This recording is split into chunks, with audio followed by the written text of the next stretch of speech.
En los apuntes del curso aparece la unidad 2.5, fuerza sobre superficies planas.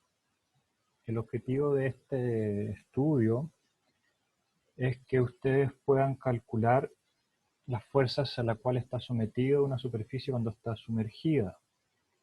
Por ejemplo, puede ser la compuerta de un submarino que tiene que resistir externamente la presión debido al mar, al océano, y va a variar con la profundidad a la cual se encuentra el submarino. Y al interno del submarino vamos a tener una presión distinta, probablemente muy cercana a la presión atmosférica, porque hay personas que están trabajando ahí adentro. Entonces, poder entender las fuerzas que se generan sobre estas superficies nos permite diseñar distintas geometrías. Por ejemplo, si fuera una compuerta o el fuselaje del submarino. En el caso del submarino, la presión externa va a ser la presión ejercida por el líquido más la atmosférica. Y adentro tenemos presión atmosférica, por lo tanto tenemos una fuerza neta que trata de comprimir el fuselaje de este submarino. Un caso contrario es donde un avión, por ejemplo, vuela a 5 kilómetros de altura, un ejercicio que vimos en la clase pasada, y vimos que la presión a 5 kilómetros de altura es bastante baja. Luego el fuselaje del avión está sometido a alta presión adentro, debido a que tiene presión atmosférica nuevamente, porque hay personas que están allá adentro, y afuera hay menos presión, luego hay una fuerza neta hacia afuera. En esta unidad formalizamos la forma en la cual calcular estas fuerzas, y los casos más sencillos son superficies planas. Imaginemos una superficie plana sumergida. Acá tenemos un esquema donde, viendo la superficie plana, la tenemos acá abajo. Tiene una geometría dada cualquiera. Y esa superficie, si la miramos desde el costado, vamos a ver este plano inclinado, que es donde se encuentra la superficie. Ya, esta superficie está inclinado en un ángulo θ con respecto al horizontal. Y nosotros vamos a querer calcular cuál es la fuerza total que sufre esta superficie debido a la presión. Entonces, si tomamos un elemento de área de esta superficie y la vemos acá en la vista lateral, vamos a ver que ese elemento de área, debido a la presión que está actuando sobre ella, se va a generar un elemento de fuerza, un dF. Y este está a profundidad h. Si nosotros queremos calcular la fuerza total sobre la superficie, vamos a integrar este dF sobre toda la superficie. Ahora calculemos o evaluemos cuánto vale ese dF que está actuando sobre el elemento de área a una profundidad h. Bueno, la presión en ese punto va a ser igual a ρgh, siendo ρ la densidad del fluido y h la profundidad. Tenemos una relación geométrica también que tiene que ver con el ángulo, la profundidad y. Acá tenemos un eje de referencia, un sistema de referencia, que su origen se encuentra en la intersección del plano de la superficie con la intersección del plano de la superficie libre. Eso nos da un eje, este es el eje X, y inclinado en un ángulo θ, el eje Y. Luego, a esta posición, Y, a ese ángulo θ tenemos una profundidad h, y eso tiene una relación geométrica de seno del ángulo es igual a h partido por Y. Luego, si ya tenemos que la presión sobre ese elemento de área es ρgh y la relación geométrica, podemos decir que la presión a una profundidad h es ρgy seno del ángulo. Luego, esa presión actúa sobre un elemento de área, generando un elemento de fuerza dF. Acá tenemos dF igual a la presión por el área.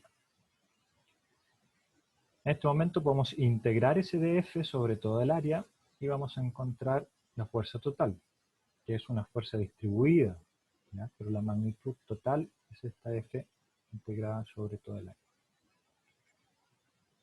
La densidad del fluido la vamos a considerar constante, la gravedad también, y el ángulo de la superficie también es constante. Luego pueden salir de la integral y nos queda que la fuerza total es ρg seno del ángulo por la integral de y de a. Ese elemento integral de y de a tiene que ver con el primer momento de área. Ustedes pueden ahí explorar más sobre esa información.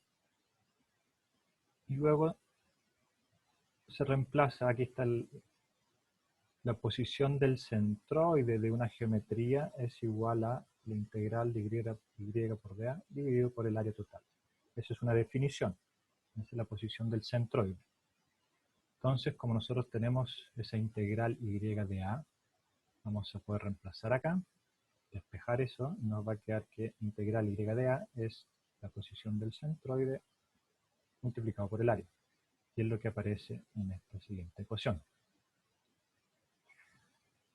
Luego aplicamos nuevamente nuestra relación geométrica, que dice que el seno del ángulo es h partido por y, y si nos paramos en el punto del centroide, nos queda que el seno del ángulo es la profundidad del centroide de esa área, y la coordenada y del centroide de esa área. Luego nos damos cuenta que ρg, o seno teta y el centroide es igual a la profundidad del centroide. Reemplazamos y nos queda ρgh del centroide. Y ρgh del centroide no es otra cosa que la presión a la profundidad del centroide. Luego nuestra fuerza total la vamos a calcular fácilmente ubicando el centroide. Una vez que lo ubicamos, calculamos la presión sobre ese punto, o la presión en esa coordenada, y lo multiplicamos por el área. Esa fuerza es siempre normal a la superficie. Siendo una superficie plana, toda esta fuerza también es normal a la superficie. Luego esta es la magnitud total de la fuerza que actúa sobre la superficie. Ahora, un elemento que nos interesa saber es, queremos reemplazar esa fuerza distribuida. Acá tenemos un esquema, queremos reemplazar la fuerza distribuida debido a la presión por una fuerza equivalente que la llamamos FR o F resultante.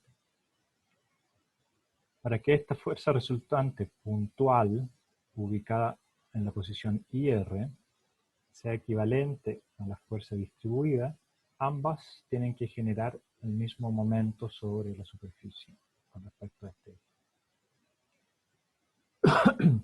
Luego haremos un balance de momento, donde nos dicen que el momento total va a ser igual a la suma de todos los momentos, y ese elemento diferencial de momento se puede construir por el elemento diferencial de fuerza multiplicado por la distancia Y. Hacemos álgebra, volvemos a expresar el dF como estaba acá arriba. Teníamos ya toda la expresión de dF ahí. Entonces la podemos escribir nuevamente, y como tenemos el Y que está multiplicando el dF, nos va a quedar Y cuadrado. Nuevamente podemos despejar la densidad, o sacar de la integral la densidad, la gravedad y el ángulo, porque son constantes. Y nos queda la integral de y cuadrado de a. Ese elemento tiene relación, o es en realidad el momento de inercia con respecto al eje X. ¿Ya? Luego, el momento generado por la fuerza distribuida va a ser ρg seno del ángulo por el momento de inercia de esa geometría. Ahora, este momento de inercia está cuantificado con respecto al eje X de nuestro sistema coordenado, que lo vimos en la figura anterior. Pero normalmente las geometrías comunes traen tabulados sus momentos de inercia con respecto a ejes que pasan por el centroide. ¿Ya? Y este es el teorema de ejes paralelos, que nos permite calcular un momento de inercia con respecto a un eje arbitrario. Es igual al momento de inercia con respecto al centroide más este producto.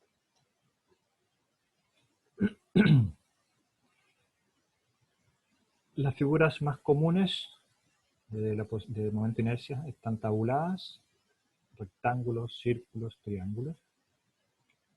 Luego esto lo vamos a obtener generalmente de una tabla y vamos a poder calcular el momento de inercia que nos sirve a nosotros.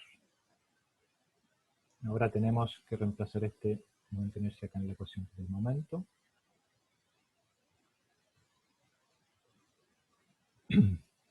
Y tenemos por un lado el momento generado por la fuerza distribuida y por otro lado el momento generado por la fuerza puntual, que le llamamos fuerza resultante, actuando en el punto Y resultante.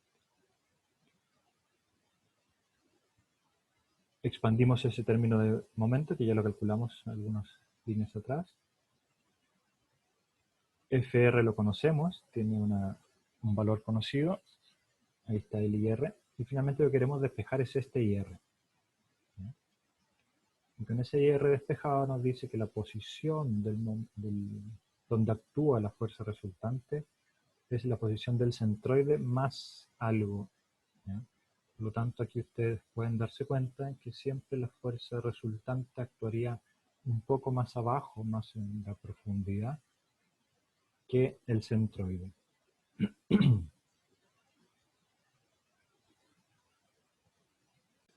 La figura 2.9 lo que nos muestra es un esquema gráfico de este teorema de los ejes paralelos. Imagínense que esta es la superficie, es una superficie conocida, su geometría la conocemos, luego podemos individualizar dónde está su centroide. En el centroide de esa superficie podemos poner un sistema coordenado, que lo llamamos X en el centroide. Y si vamos a tablas, vamos a encontrar el momento de inercia con respecto a este eje X. Normalmente, que para un rectángulo es la base por la altura al cubo dividido por 12. Ese es el momento de inercia de esta geometría, de esta superficie rectangular, con respecto al eje X que pasa por su centroide. Ahora, en nuestro ejercicio, nosotros necesitamos el momento de inercia con respecto a otro eje, que no es el que pasa por el centroide, sino uno paralelo que está a una distancia y sub c. Luego el teorema de ejes paralelos nos dice el momento de inercia con respecto a este eje X es igual a el momento de inercia con respecto al eje que pasa por el centroide más ese producto. ¿Se entendió mejor la figura? Profe, gracias. Ok. Una vez que nosotros conocemos las fuerzas sobre superficies planas, podríamos seguir avanzando y preguntarnos qué pasa cuando la superficie no es plana, sino que es una superficie curva.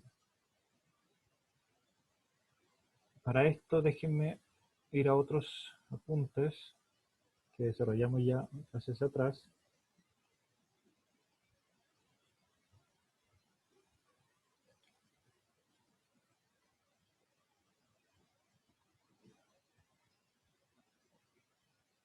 Ok. Entonces, lo que nos interesa entender ahora es cuáles son las fuerzas que actúan sobre una superficie que no es plana. ¿Ya? Por ejemplo, este es un estanque que tiene una forma de semicírculo, si quieren. ¿Ya? Tiene una profundidad, obviamente, en la pantalla, puede ser por unidad de metro. Y esta es la superficie curva. Nosotros queremos entender qué fuerzas actúan sobre esta superficie. Tenemos un fluido, la cual tiene una superficie, define una superficie libre. Para entender este problema, seguimos la misma lógica donde individualizamos una pequeña sección del área expuesta a la presión, lo llamamos un dA. Si hacemos una ampliación de esta imagen, acá tenemos nuestra superficie curva y nuestra de área inicia y termina acá. ¿Okay? Obviamente siempre hay que considerar que tiene una profundidad que va a construir el área de esta superficie curva. Si este dA es bastante pequeño, podríamos aproximar esto como una superficie plana y a la cual nosotros quisiéramos entender cuáles son las fuerzas verticales y horizontales que actúan sobre esta superficie inclinada. Siempre hay una geometría asociada, depende de la posición de este dA, vamos a tener un ángulo θ y vamos a tener las dos componentes, fuerza vertical y fuerza horizontal, que son las componentes del vector fuerza sobre nuestro elemento de área. Podemos escribir esa descomposición de este modo, por ejemplo, el elemento diferencial de fuerza va a ser la presión que actúa sobre ese elemento de área. Pero también podemos descomponer esa fuerza como su componente horizontal, actuando sobre un eje, un sistema, una dirección unitaria horizontal, más una fuerza vertical actuando sobre el sistema, la dirección unitaria vertical. Para facilitar el análisis, vamos a descomponer el cálculo de la fuerza total en dos cálculos. Uno, la superficie, la fuerza horizontal, y después las fuerzas verticales. Si analizamos la fuerza horizontal, podemos ver que ese elemento de área, que está dibujado acá, tiene una proyección horizontal, lo llamamos DAH, es el elemento de área proyectado sobre un plano horizontal, y es DA seno θ. Y por otro lado, tiene una proyección vertical, que es la proyección de esta área sobre un plano vertical, y es DA coseno θ. Bien, eso es geometría. Luego, el elemento diferencial de fuerza horizontal se puede calcular como la presión en el área por la proyección vertical de la superficie. ¿Ya? Esta fuerza horizontal sobre la superficie vertical. Y nos queda eso.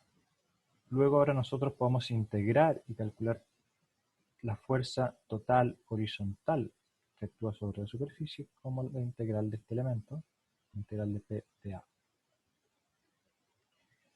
Y acá nos podemos dar cuenta que vamos a sumar muchos pequeños elementos de fuerza horizontal sobre muchos pequeños elementos de área vertical. Esta curva se puede representar como una unión, o la proyección vertical de esta curva es la unión de estos trozos verticales. Expandiendo esa idea, nos vamos a dar cuenta que la fuerza horizontal va a ser equivalente en su magnitud a calcular la fuerza distribuida sobre la proyección vertical del área.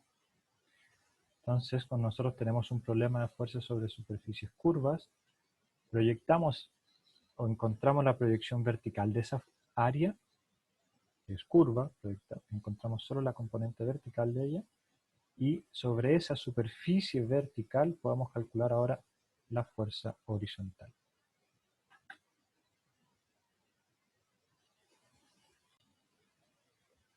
Ya vimos cómo calcular la componente horizontal de la fuerza sobre superficies curvas, y ahora vamos a ver cómo calcular la componente vertical de la fuerza sobre la superficie curva.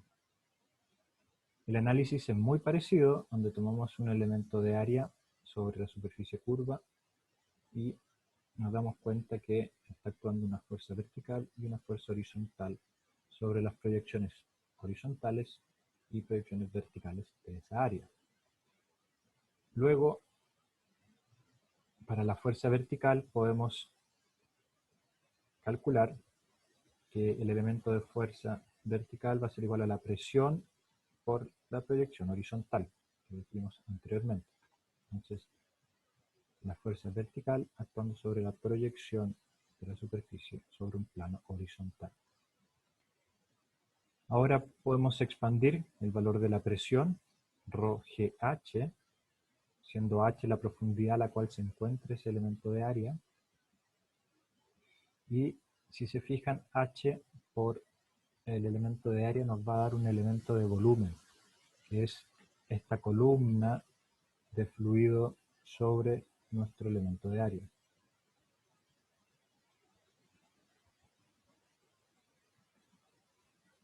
una vez que nos damos cuenta que ρg de B es el peso de esta columna de fluido, nos vamos a dar cuenta que la fuerza total vertical va a ser la suma de estas columnas. De esa columna más la columna que está al lado, más la columna que está al lado, y esos pesos se van sumando. Luego la fuerza vertical va a ser el peso de todo el fluido sobre la superficie curva. ¿Ok? Si podemos medir el volumen total de este contenedor y conocemos la densidad del fluido, va a ser muy fácil calcular la fuerza vertical como el peso de ese fluido. Una vez que tenemos la magnitud de la fuerza horizontal y la magnitud de la fuerza vertical, podemos calcular la magnitud de la fuerza total. La siguiente unidad o contenido de esta unidad es lo que se llama el empuje. El empuje, o la fuerza de empuje. La fuerza de empuje es una fuerza que se genera a partir de la flotabilidad que tiene un cuerpo. ¿Ya? Esta fuerza fue descrita por el señor Arquímedes en el año 250 a.C. Imagínense, tiene más de 2000 años de antigüedad esta teoría y las fórmulas que vamos a ver. De hecho, la ecuación 240, que dice la magnitud del empuje, es igual a la densidad del fluido en la cual está sumergido este objeto por el volumen del objeto y por la gravedad. Esa es la magnitud de la fuerza de empuje. Y es el enunciado del principio de Arquímedes. ¿Ya? El empuje que sufre un cuerpo sumergido es vertical, en dirección hacia arriba, actuando sobre el centro del volumen, y de magnitud igual a la densidad, o dicho de otro modo, al peso del fluido desplazado. El peso del fluido está asignado acá por la densidad del fluido, y el volumen desplazado es por el objeto sumergido. Nosotros, conociendo fuerzas sobre superficies, podemos derivar esta ecuación. Y para eso vamos a utilizar otro dibujo.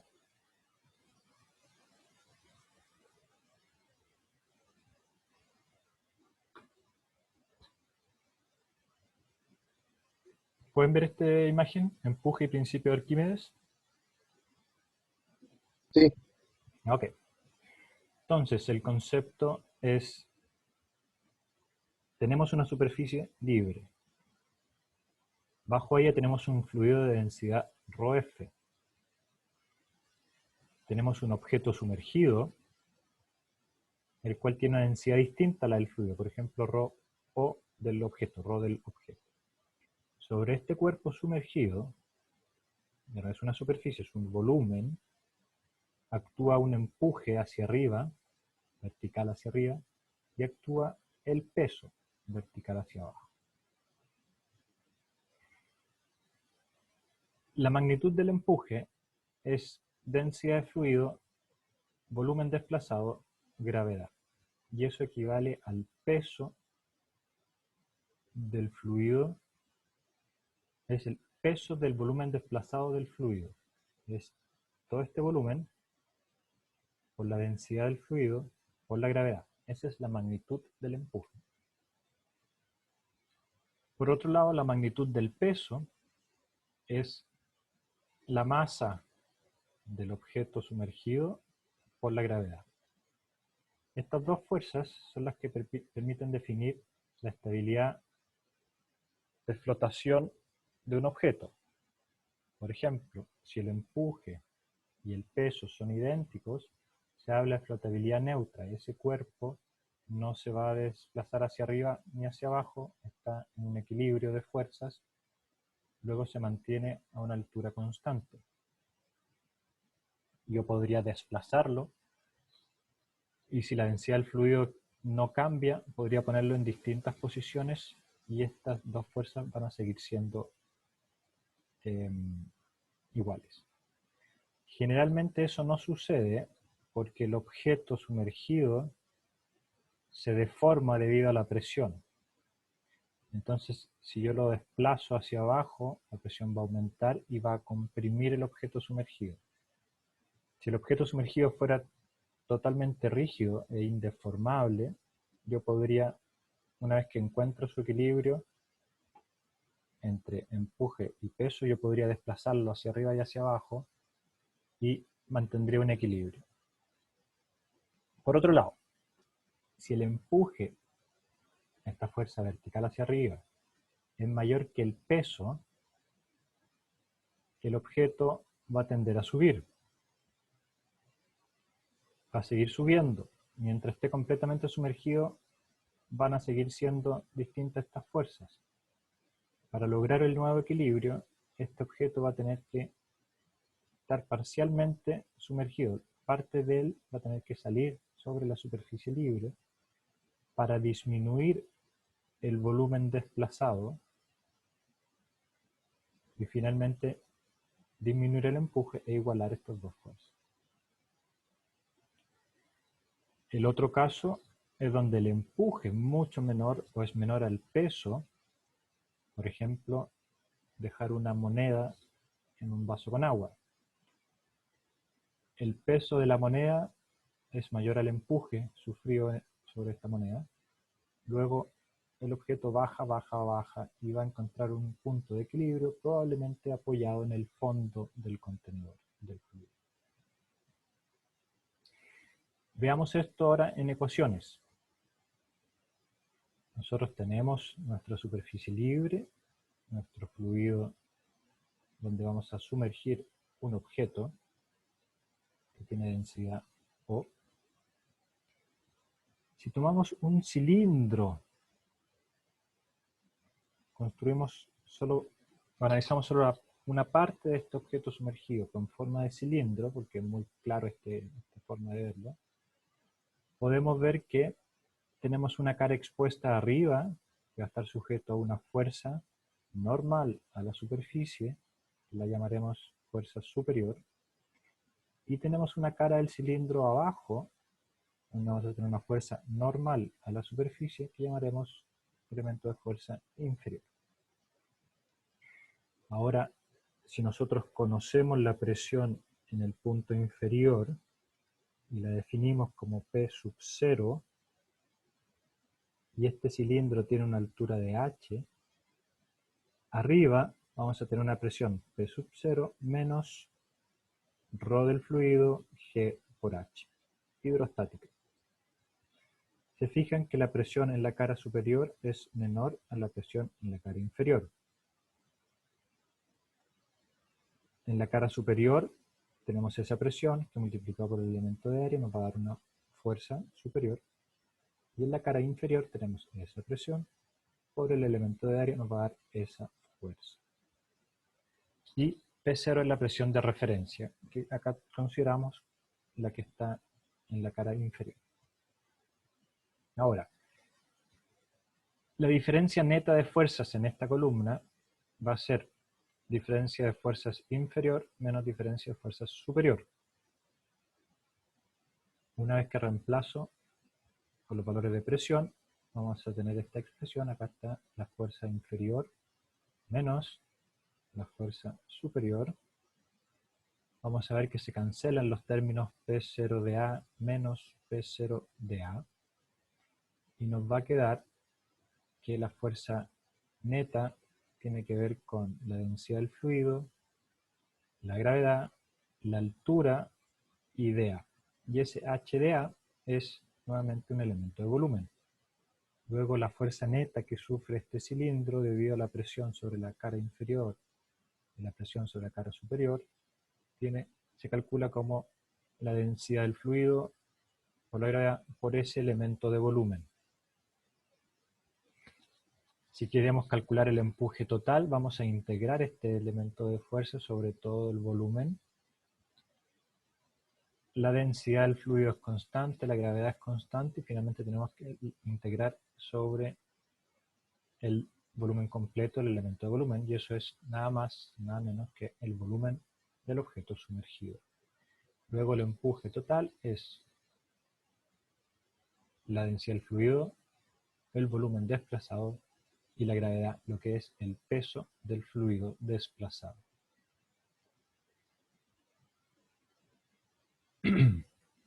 Es importante entender que el empuje actúa sobre el centro de volumen sumergido y no sobre el centro de masa del objeto. Para el empuje, el interior del objeto tiene una densidad constante. Eso es distinto cuando tenemos una fuerza debido al peso. Depende de las distribuciones de las distintas masas que tiene este cuerpo. El punto de acción de la fuerza peso no necesariamente es el centro de volumen del objeto.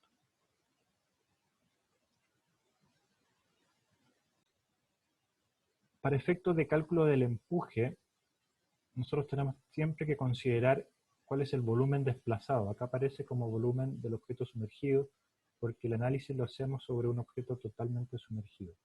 Pero si este objeto está parcialmente sumergido, el cálculo del empuje nos dice densidad del fluido por el volumen desplazado, lo que está desplazado de este fluido.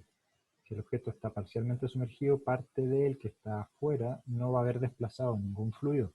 Por lo tanto, este volumen tiene que ser calculado con atención. Si el objeto está totalmente sumergido o si el objeto está parcialmente sumergido. Para efectos del peso, el peso del objeto no cambia si está completamente sumergido o parcialmente sumergido. Siempre es la masa por la gravedad.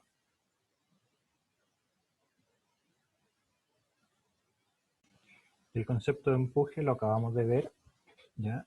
Fue enunciado por el señor Arquímedes en 250 a.C. Ahí pueden ir a ver algo de la historia de Arquímedes. De hecho, se le considera el fundador de la hidrostática, el señor Arquímedes.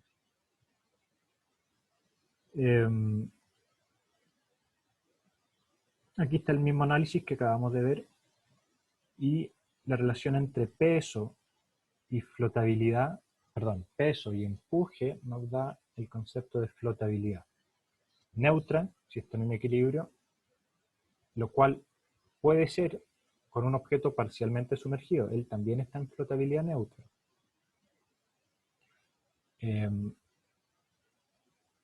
Y si no están en equilibrio, el objeto se va a desplazar hasta lograr un nuevo equilibrio, el cual puede ser en el fondo del fluido, si es que el peso es mayor al empuje, o en la superficie del fluido con una flotabilidad, perdón, con un elemento parcialmente sumergido. Entonces ahí podemos hablar de la estabilidad de un objeto sumergido, al menos desde dos puntos de vista. El primero es el que les acabo de mencionar, donde dice que es la relación entre peso y empuje. Pero hay una segunda relación que es muy importante si alguna vez quisieran estudiar, por ejemplo, diseño de barcos, que tiene que ver con la rotación que se puede generar sobre un objeto debido a estas fuerzas, empuje y peso. ¿Ya?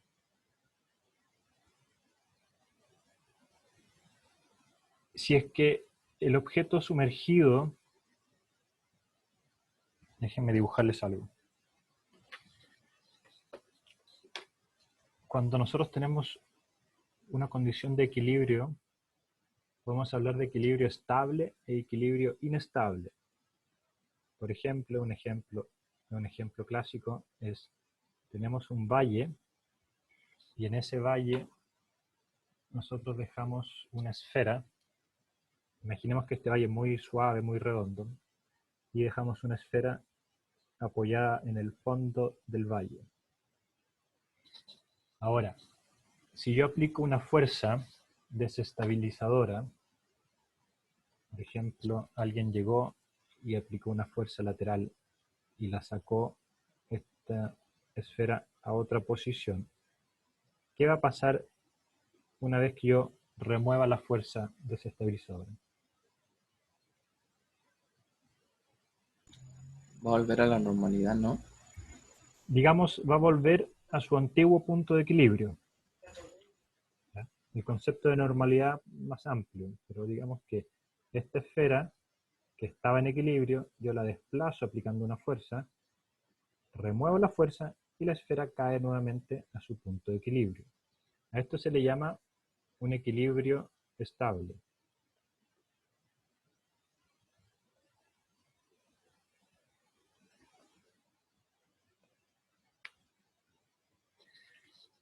Por el contrario, si tenemos una situación en la cual no tenemos un valle, sino tenemos una colina,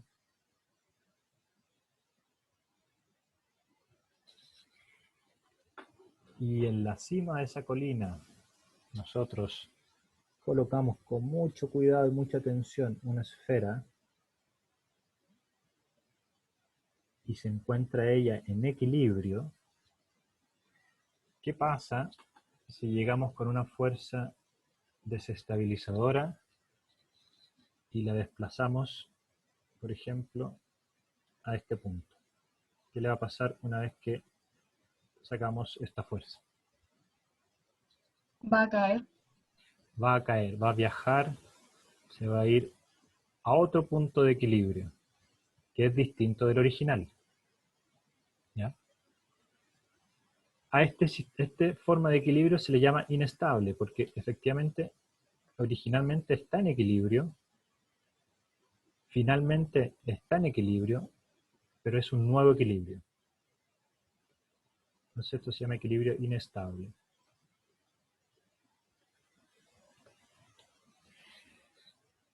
Eso mismo se puede ver cuando un objeto sumergido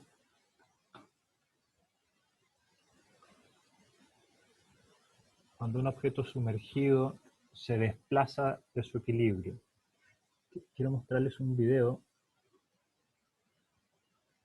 ¿Lo ven? No, profe, no se ve. ¿Se ve el video? No. Ya, esperen un segundo.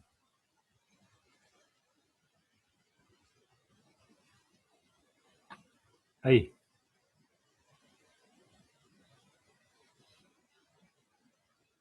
¿Ya? ¿Ahora se ve? Sí, profe, ahí sí se ve. Ya. Entonces, acá tenemos un iceberg. ¿Ustedes saben lo que es un iceberg? Sí, Es una masa de hielo en el océano. ¿Por qué el hielo flota? por la variación de densidad, ¿no? No Con respondas el agua. como pregunta, trata de responder como respuesta, como una afirmación. Ah, por la diferencia de Es más densidad liviana que el agua por la densidad que tiene. Eso. Ok. El agua es un líquido súper, súper extraño y único. Tiene una particularidad, bueno, hay otros fluidos que también la tienen, pero el agua es uno muy común para nosotros, pero se comporta de un modo muy especial. Que es que cuando cambia de fase líquida a fase sólida, aumenta su volumen. Por lo tanto, disminuye su densidad. Entonces, nosotros tenemos sumergido un objeto, a ver si puedo dibujar sobre esta pantalla. Nosotros tenemos acá nuestra superficie libre, ¿verdad? ¿Me alcanzan a ver?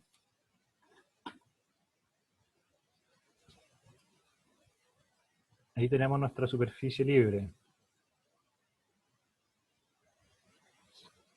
Y si yo tuviera que dibujar un iceberg, el iceberg nosotros normalmente vemos su parte flotante. Pero como ustedes ya saben de empuje y flotabilidad, se van a dar cuenta que tiene una gran superficie sumergida o volumen sumergido.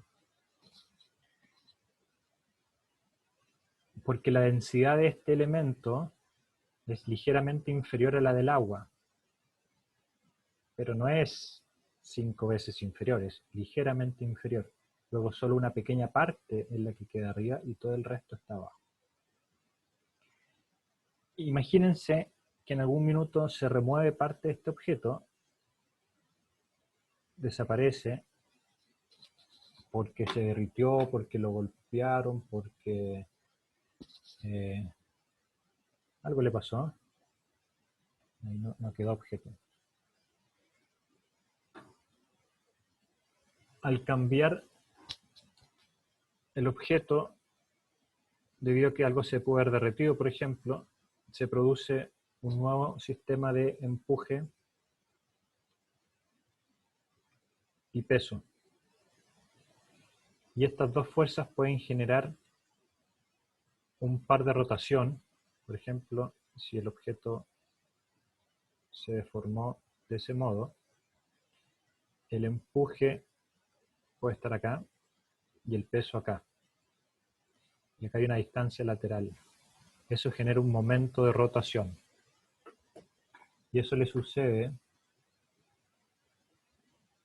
a los icebergs cuando van perdiendo trozos. Entonces acá en este video vamos a ver cómo este iceberg perdió su equilibrio.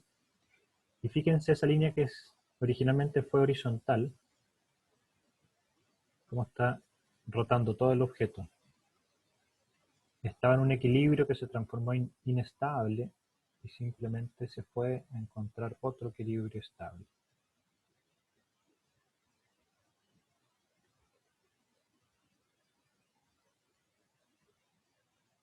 Acá no hay una fuerza que lo esté empujando aparte del peso y el empuje. No hay un tercer elemento.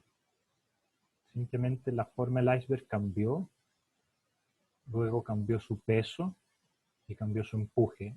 Y en esa nueva configuración fue inestable y se movió.